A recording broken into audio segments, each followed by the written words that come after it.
So just some notes and discussions on the film The Reader. I actually watched this movie after Ammonite, which I'll be talking about separately. I think seeing Kate Winslet in Ammonite just reminded me of the movie The Reader, and had been something I'd watched before many years ago, and something wanted me to kind of rewatch that again. There's so much I couldn't remember from it, so it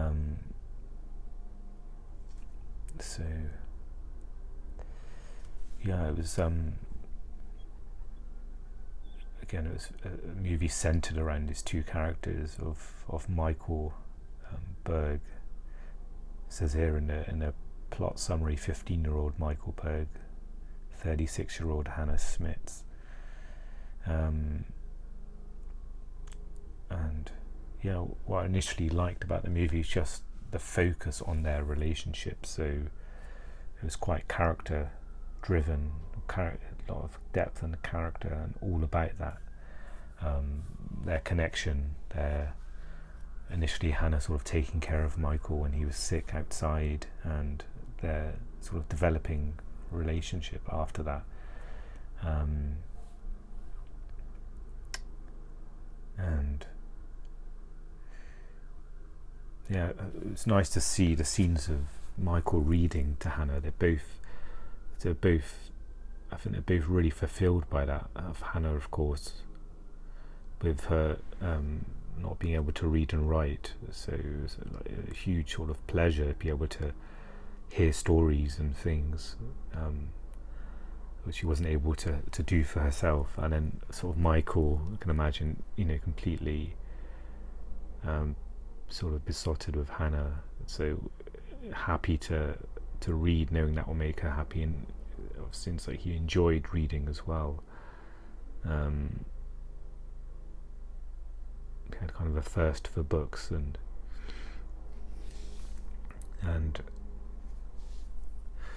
so he had that kind of phase of where he would sort of visit her after school or leave early from school, and he'd kind of almost sacrifice his relationship with his school friends to see Hannah, and even maybe a relationship, because there was a particular girl that was interested in Michael, and it showed she wanted more than perhaps a friendship. And he would just kind of sort of bat her away, or just not engage in a life. For him, there's no space for that to happen, because of course he was with Hannah. And so it's kind of that montage of him leaving early, or kissing Hannah and being intimate with her and reading, and then suddenly it kind of grinds to a halt when she gets that promotion. And perhaps a note before that happens, to kind of get into an argument when Michael sort of goes onto the tram, and there's like a misunderstanding. I think Hannah immediately goes into self-protection mode and sort of pushes him away before there's any feelings of her, and then there's a huge, I can almost feel the upset of Michael, of how vulnerable he is. It's this first sort of relationship, and so I can really sort of relate to him in that way. There's a really good way of him portraying that.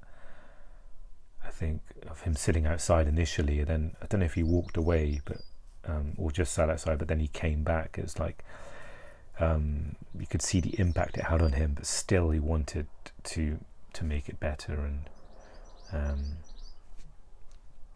then it's revealed that they kind of declare their love for each other, and you almost see Hannah's in the bath, and I think it's Michael that says, do you love me, or something like that, and then she's looking out the window, then she nods. It's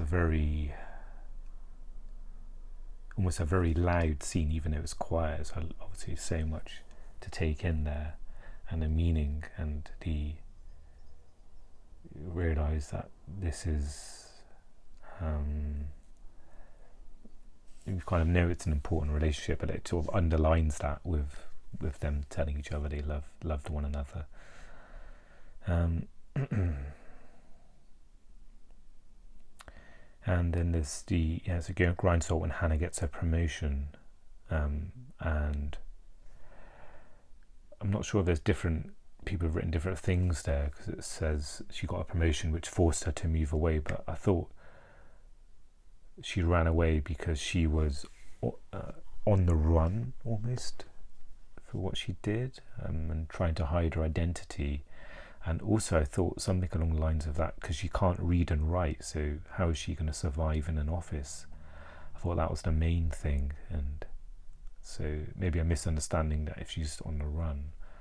But I thought those two things were, or the office especially, where she'll get found out that she can't read and write, and all of the stuff that I think the guy talked about her impressive, like, resume, or impressive, work, her history. So yeah, I think she's worried about getting found out for who she was, and also the initial fear of her illiteracy. I thought the time jumps generally were quite good in the movie, and I didn't they weren't jolting in that way, because there's a mix between obviously Michael and Hannah and their time together, then Michael sort of going to university some years later, and then there was obviously the jump ahead when Michael, there's two jumps ahead, I think. One of them was Michael, and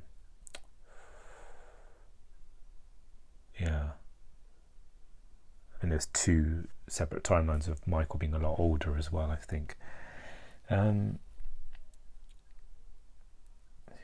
So it's obviously a big shock when he, on his kind of law, doing his law degree, his law studies, he sees Hannah being accused in court, along with other women as well. And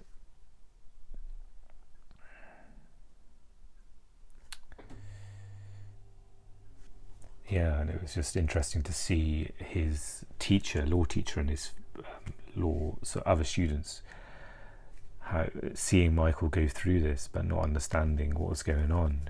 So a few times Michael left the court and he was in the hallway and the stairs, and then kind of you could see there's something impacting him, but they couldn't figure out what that was. And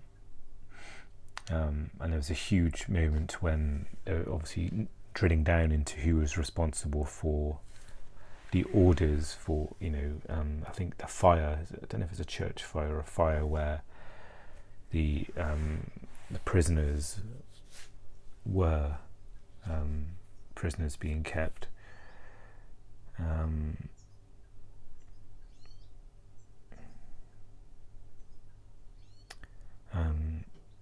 I guess prisoners in their eyes, in terms of the Nazi occupation. And it's kind of, I think Hannah just wanted to tell the truth, and of course that got her into trouble in the end, where all of the other women being prosecuted, they kind of turned against her and said she's the leader, and then they tried to get the handwriting match, and I just, it's strange, because I felt like even if she said I don't know how to read and write, would she have been believed really? And if she tried to read and write, and would they look at that and think she's just acting? I wonder how that would have gone. But you could see obviously she was so ashamed of that even the price of going to life in prison, which I don't know, I found it hard to believe, like someone,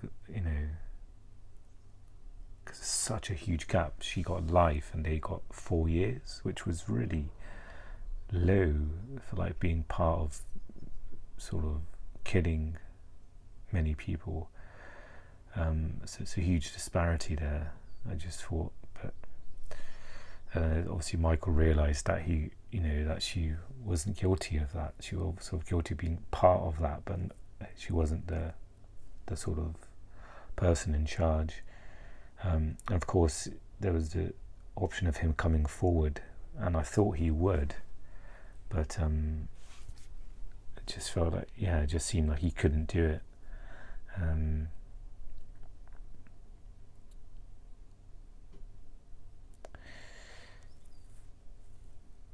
so there was a stage of Michael. It's probably the most sort of meaningful scenes of Michael going back to, I think, one of his old homes. It was his parents' home, but and discovering all these books he had read.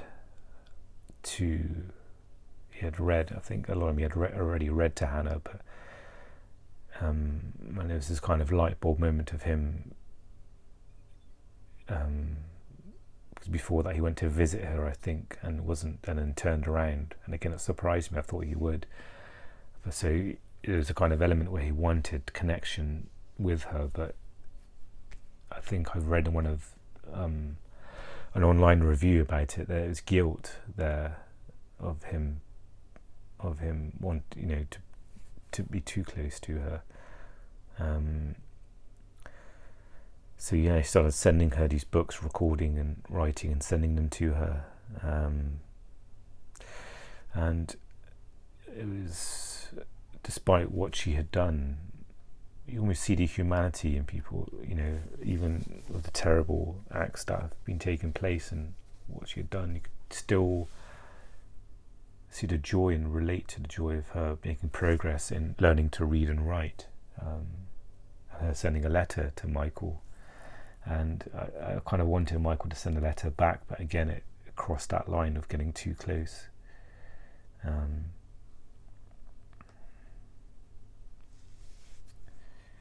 And it was the scene of Michael finally coming face to face with Hannah towards her release date, and then a final that kind of interaction of her when she was older. And again, it's a very direct conversation of Michael just saying, he was divorced, he had a child, and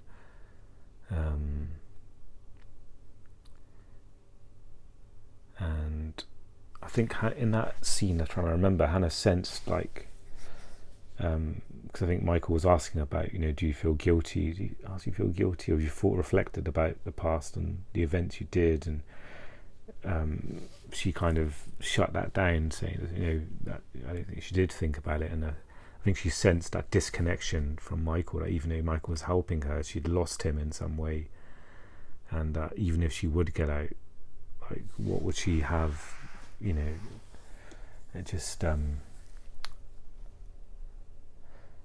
there's probably a lot to her taking her life, really.